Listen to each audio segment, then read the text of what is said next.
Perkenalkan, nama saya Christian Halimato. Saya berasal dari Provinsi PKG Selatan. Berikut NIM saya adalah 2503019. Berikut saya ingin membacakan hasil UTS saya dari SKI, yaitu analisis teologis dan hidrologis gereja yang kudus dan am. Dokumen-dokumen ini menyajikan analisis historis dan teologis tentang 2 dari 4 tanda gereja, kudus dan katolik am, serta berbagai idealisme teologis.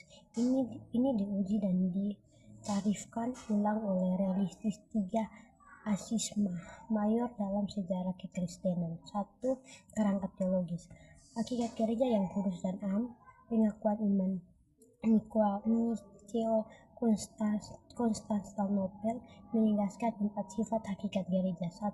Kudus, katolik am dan apostologis. Sifat-sifat ini berfungsi dengan berbagai tanda perbedaan gereja yang satu dan yang sejati dikehendaki oleh Kristus. Hakikat kudus. Definisi sentral gereja dipisahkan oleh Allah dan dipanggil menuju moral kekudusan.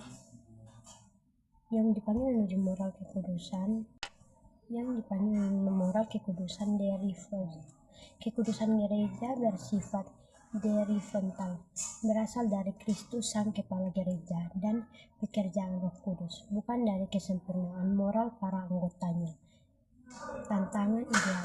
Hal ini menciptakan ketegangan abadi antar gereja yang ideal, di mana kekudusan terwujud sepenuhnya, dan gereja yang empirias, yang membutuhkan panggilan moral dan pelayanan yang rendah hati.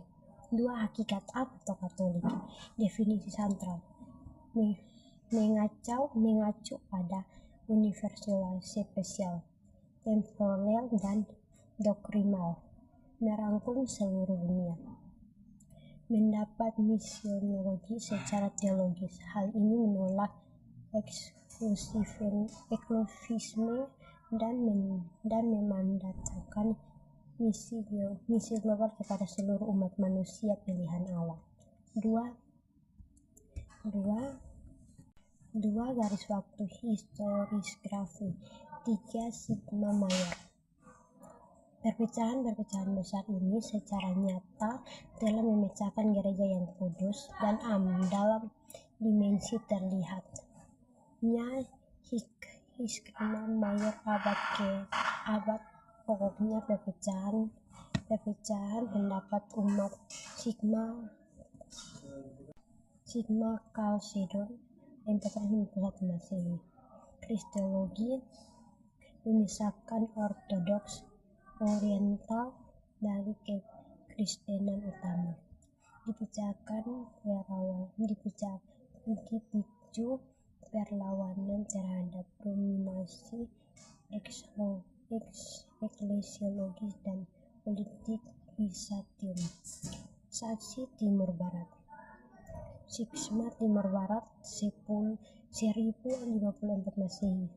Yurisdiksi dan Trinista memecahkan gereja menjadi Katolik Roma dan Ortodoks Timur, menjadi sigma permanen karena ketidaksepakatan mengenai otoritas tertinggi. Reformasi Protestani abad ke-15 Masehi. Soteriologis dan otoritas memecahkan gereja Katolik Roma dan melahirkan denominal Protestan, memperkuat peran negara dan memicu sekularisme. Analisis mendalam Sigma Timur Barat. Berikut adalah sigma ini dipicu oleh 2 faktor utama yang saling berkaitan, yaitu kontroversi teologis. Gereja Barat menambahkan Filoquin ke Rode ditentang Timur karena satu, dilakukan tanpa konsis oikumenis, dan dua, dianggap merusak pengakuan bahwa Bapa adalah satu-satunya sumber. Dalam Tritunggal kontroversi yuridis, perbedaan berdasarkan mengenai eklesiologis. Barat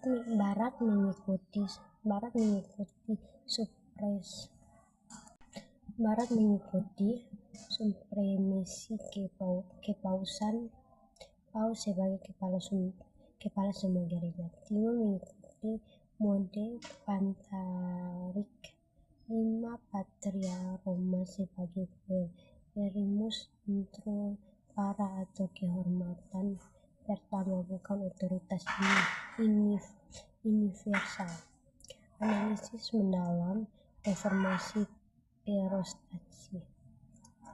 Reformasi yang dipimpin Martin Luther didorong oleh ketindakan mendalam terhadap praktis gereja,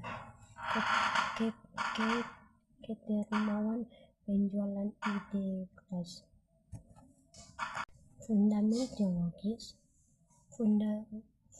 Reformasi kembali kepada 5 seol. Satu-satunya sumber otoritas, menolak otoritas yang setara dari tradisi suci. Solo Fide. Keselamatan hanya seluruh iman kepada Kristus. Redelphi Katolika. Reformasi memaksa interpretatif ulang makna Katolik. Para reformator menegakkan konsep gereja tak terlihat yang terdiri dari orang-orang terpilih dari seluruh dunia. Kekatolikan dipandang sebagai kekuatan rohani yang kesetiaan doktrinal kepada Kristus dan Alkitab, bukan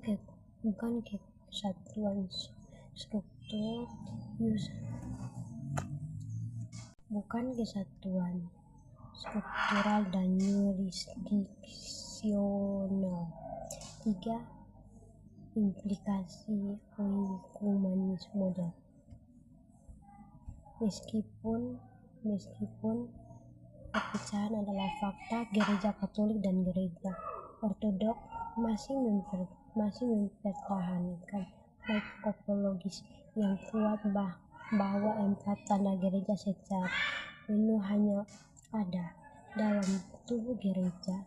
Mereka namun setelah memperpecahkan makna Katolik diindividu ulang.